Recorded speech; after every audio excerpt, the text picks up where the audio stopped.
Welcome to my commentary merching guide. In this video you will learn why you should merch, how to merch safely, and what items beginners should merch.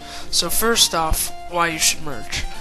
It's not time consuming, so you can do it through the school year. It's very manageable. I know I've done it. Doesn't have really any requirements other than you need money, obviously, and it works with other skills, meaning you can buy your item, whatever you're merching, and then you can go do another skill for maximum profit like I do. If you want to know more about that, check out some of my merching logs. It's got some explanation in those videos.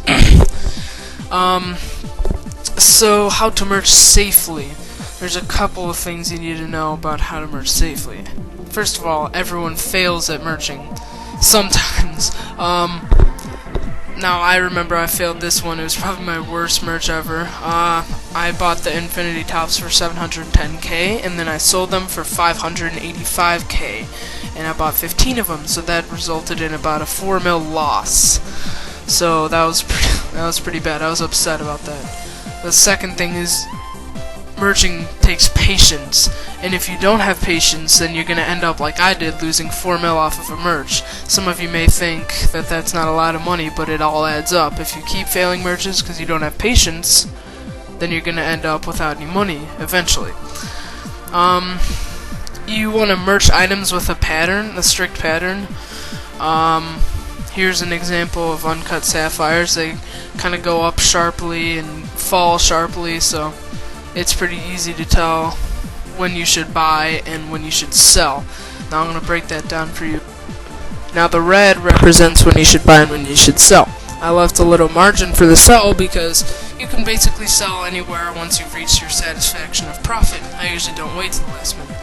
And you're asking yourself when I should buy the item. Well, the blue here represents when you should probably buy the item because it shows a pattern that every time that there's a flat plane, the item begins to rise.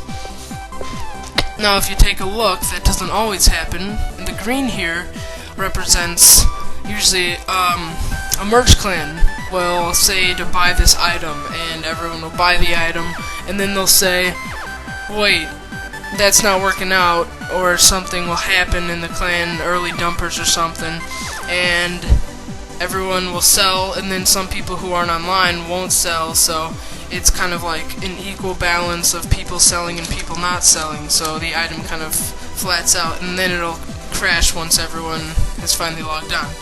Now, good items beginners should merch. You should look for patterns, and you should look for items in high supply and high demand. For long-term investments, look for this pattern. It's the steady increase. The occasional flat plane again there, if you see that. That will usually mean that the item is about to rise.